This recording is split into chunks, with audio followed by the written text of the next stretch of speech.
చేస్తున్నారు? నీళ్ళు ఇవ్వట్లేదు, నీళ్ళు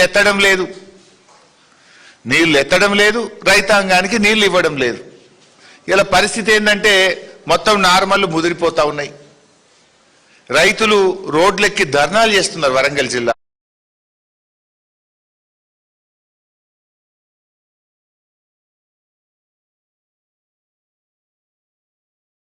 పురం, ఐనవోలు, ఇన్ని మండలాల్లో నిన్న వరంగల్ జిల్లా వ్యాప్తంగా కూడా పెద్ద ఎత్తున నీళ్లు విడుదల చేయాలని చెప్పి రైతులు ధర్నాలు చేసే పరిస్థితి. అంటే మంత్రులుగా మీరు ఇచ్చిన మాటలు కనీసం నిలబడరా? మీరు మిమ్మల్ని నమ్మి నాట్లేసుకుంటే, నమ్మి నారు పోసుకుంటే అది పుచ్చిపోయింది అన్నట్టు ఇవాళ నార్లు ఎండిపోయే పరిస్థితి ఉన్నది.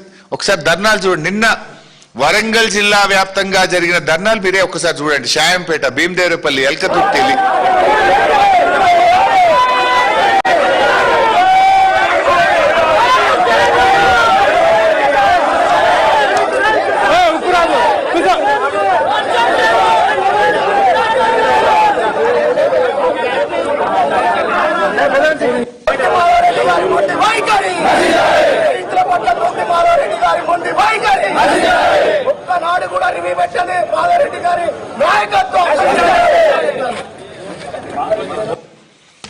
సరిగా చాలా ఉన్నాయి అట్లా ధర్నాలు.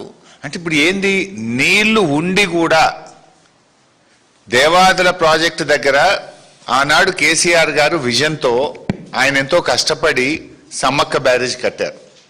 ఇలా సమ్మక్క బ్యారేజ్లో నీటి నిల్వ సామర్థ్యం ఉంది. 3 టీఎంసీల నీళ్లు నిండుగా ఉన్నాయి. 22,000 క్యూసెక్కుల ఫ్లడ్ కూడా ఈ రోజు కూడా వస్తూ ఉంది. అంటే అన్నీ ఉండి కూడా నీళ్ళు ఎత్తకుండా ఇలా కాంగ్రెస్ ప్రభుత్వం నిర్లక్ష్యం చేస్తూ ఉంది. అంటే ఆయకట్టుకు సరిపడా నీళ్ళు ఇవ్వగలిగే అవకాశం ఉన్నా కూడా ఈ ప్రభుత్వం యొక్క నిర్లక్ష్యం వల్ల ఇలా రైతాంగానికి పంటలు ఎండబెడుతున్న చేతగాని దద్దమ్మ ప్రభుత్వం ఈ కాంగ్రెస్ ప్రభుత్వం. మీరే కదా జూలై 13 నాడు పోయి మొత్తం నీళ్ళు ఎత్తుతాం, 38 టీఎంసీలు ఎత్తుతాం, ప్రతి ఎకరానికి నీళ్ళు ఇస్తామన్నారు కదా. మరి ఏమైంది? 10 పంపులు నడుస్తాయని చెప్పినారు. నిన్నటి వరకు అది కూడా మీరు చూడండి. ఇది నిన్నటిది, ఇది చూపి బాబు. ఇది నిన్నటి రిపోర్ట్. 5 పంపులు నడుస్తున్నాయి. ఇక డేట్ చూడండి, 20 జూలై 2026. నిన్నటి ప్రకారంగా ఫేజ్ 1లో 2 మోటార్లు, ఫేజ్ 2లో 1 మోటారు, ఫేజ్ 3లో 2 మోటార్లు. నిన్న నడిచినాయి 5 మోటార్లు నడిచినాయి. నిన్న సాయంత్రం కూడా 5 మోటార్లు నడుస్తున్నాయి. మంత్రులు పోయినప్పుడు 7 మోటార్లు, నిన్న సాయంత్రం మంత్రులు వచ్చిన తెల్లారికెళ్ళి 5 మోటార్లు నడుస్తున్నాయి. ఏమైంది? మీ సమస్య ఏంది? ఇడే ఎన్డీఎస్సీ అడ్డం లేదు కదా.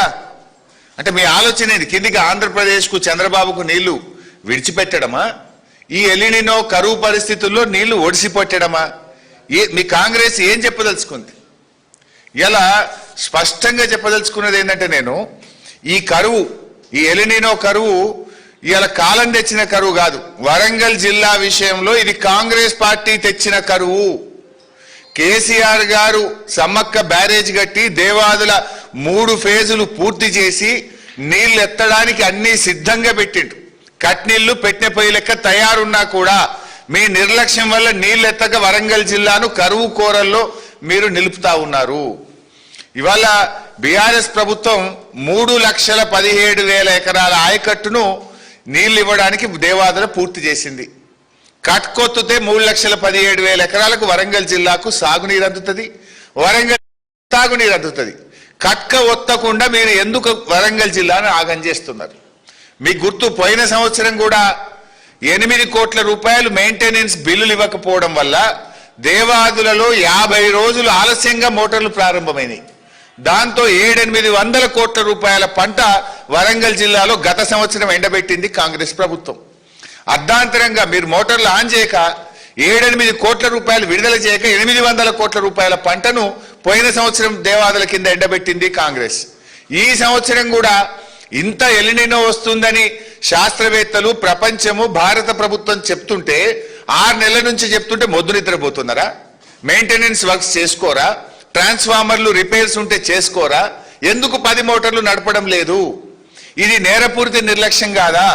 నీళ్లుండి కూడా ఎత్తకపోవడానికి ఇవాళ ఏం చేయాలి? మిమ్మల్ని నీళ్లు కండ్ల ముందు నీళ్లు ఉండగా కూడా ఒడిసి పెట్టాల్సింది పోయి మీరు కిందికి విడిచిపెడుతుంటే మీకు ఉరి శిక్ష వేసినా తప్పు లేదు. ఇది చాలా దుర్మార్గమైనటువంటి పని.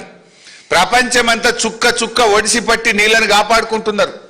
ఇవాళ మీరు ఆ కాళేశ్వరంలో ఎత్తమంటే అక్కడ డ్రామాలు, ఇక్కడేం డ్రామాలు? మరి ఈడెందుకు 10 మోటార్లు ఆన్ చేయడం లేదు అని చెప్పి ఇవాళ మేము అడుగుతా ఉన్నాం. మీరే చెప్పిండ్రు 85% పనులు పూర్తయినాయని. నిన్న పాకాల ప్రాజెక్టు కింద 29,000 ఎకరాల ఆయకట్టు ఉంటుంది. పాకాల కిందిగో ఈ కాంగ్రెస్ వాళ్ళు చెప్తే రైతులు నాట్లేసుకున్నారు. పాకాల కింద బ్రహ్మాండంగా నాట్లేసుకున్నారు. రామప్ప కింద కూడా నాట్లేసుకున్నారు. విషయం ఏంది? రామప్ప కింద 5,500 ఎకరాల ఆయకట్టు ఉంటుంది, పాకాల కింద 29,000 ఎకరాల ఆయకట్టు ఉంటుంది. నిన్న పాకాల కింద తూములు మూసేసిండ్రు, నీళ్ళు ఇయ్యమంటున్నారు. అరే మంత్రులు ఏమో ప్రతి ఎకరానికి నీళ్ళు ఇస్తామంటారు. నిన్న పాకాల ప్రాజెక్ట్ కింద కలెక్టర్, వరంగల్ జిల్లా కలెక్టర్ అఖిలపక్ష సమావేశం పిలిచి నీళ్ళియ్యము, మీరు నాట్లేసుకోవద్దు అంటారు. మరి మంత్రులు చెప్తే నమ్మి నాట్లేసుకున్న రైతుల పరిస్థితి ఏంది? నీళ్లు ఉండంగా కూడా కలెక్టర్ గారు నీళ్ళు ఇయ్యమని ఎట్లా చెప్తారు? మంత్రులది ఒక మాట, వరంగల్ కలెక్టర్ది ఒక మాట ఉంటుందా? జూలై 13 నాడేమో మంత్రులు 3,17,000 ఎకరాలకు నీళ్లు ఇస్తాం, ప్రతి ఎకరానికి నీళ్లు ఇస్తామని మంత్రులు చెప్తారు. నిన్న కలెక్టర్ 20వ తారీఖు జూలై 20 నాడు కలెక్టర్ అంటది నీళ్ళు ఇయ్యం అని కలెక్టర్ అంటది. అంటే మంత్రులు కరెక్టా, కలెక్టర్ కరెక్టా? వారం రోజుల లోపలనే కలెక్టర్దో మాట, మంత్రులది ఒక మాట ఉండొచ్చా? ఇలా రామప్ప కింద కూడా తూములు మూసేసినారు. నాట్లేసుకున్న రైతుల పరిస్థితి ఏం కావాలి? ఎందుకు తూములు మూసేసినారు? నీళ్లున్నాయి, బ్రహ్మాండంగా గోదావరి నదిలో నీళ్లు ప్రవహిస్తున్నాయి. నీళ్లు ఎత్తడానికి కేసీఆర్ గారు 3 ఫేజులు పూర్తి చేసిండ్రు, సమ్మక్క బ్యారేజ్ కట్టిండ్రు. నీళ్లు ఎత్తకుండా ఎందుకు కలెక్టర్ గారు నిన్న తూములు మూసిండ్రు, నీళ్లు ఇయ్యమని కలెక్టర్ గారు ఎందుకు చెప్పిండ్రు? కలెక్టర్ చెప్పింది తప్ప, జూలై 13 నాడు మంత్రులు చెప్పింది తప్ప? క్షమాపణ చెప్పండి. మరి మీ చేతగాంతనం వల్ల, మేము సకాలంలో మోటార్లు మరమ్మతు చేయకపోవడం వల్ల 10 మోటార్లు నడపలేకపోతున్నాం, తప్పైందని క్షమాపణ కోరండి రైతాంగాన్ని. రైతులకు ఇన్పుట్ సబ్సిడీ, మరి ఆ క్రాప్ హాలిడే ప్రకటించి డబ్బులు ఇవ్వండి రైతులకు. ఏం పిచ్చి తుగ్లక్ చర్యలేంది? ఇది తుగ్లక్ ప్రభుత్వం లాగా ఉన్నది. మంత్రులు పోయి ఇస్తామంటారు, కలెక్టర్ ఇయ్యమంటారు. What is this? It's a joke. చిన్నపిల్లలు ఆటలాగా చేస్తా ఉన్నారు మీరు ఈరోజు రాష్ట్రాన్ని. ఇది రాష్ట్రం నడిపే పద్ధతేనా? మేము అడుగుతా ఉన్నాం. ఇది చాలా దుర్మార్గమైనటువంటి పరిస్థితి. నిజానికి రైతులు ఎంత కష్టపడతారండి మనకు తెలియదా? ఒక ప్రభుత్వానికి ఈ రకంగా వ్యవహరించేది. రైతులు ఎప్పుడైనా బోర్ ఎండిపోతే, తప్పిపోయి ఒక రైతు బోర్ ఎండిపోతే నీళ్ల కోసం రకరకాల మార్గాలు ఎత్తుక్కుంటాడు. ఇంకో బోర్ వేస్తాడు, బోర్ను లోతు కొడతాడు, లేదంటే పక్క రైతు దగ్గర బోర్ను లీజుకు తీసుకుంటాడు. ఏదో ఒక రకంగా పంట కాపాడుకోవడానికి బోర్ ఎండిపోతే నానా తంటాలు పడుతుంటాడు రైతు. లేదా పక్కన ఓ కాలువలనో చెరువులనో నీళ్లుంటే కిలోమీటర్ దూరం పైపులేసి, రబ్బర్ పైపులేసి నీళ్లు తెచ్చుకొని పంటల్ని కాపాడుకునే ప్రయత్నం చేస్తాడు, తపన పడతాడు రైతు. ఒకవేళ కరెంటు పోతే, కరెంటు సరిగా రాకపోతే డీజిల్ ఇంజన్ పెట్టుకోనన్నా పంటను కాపాడుకునే ప్రయత్నం చేస్తాడు రైతు.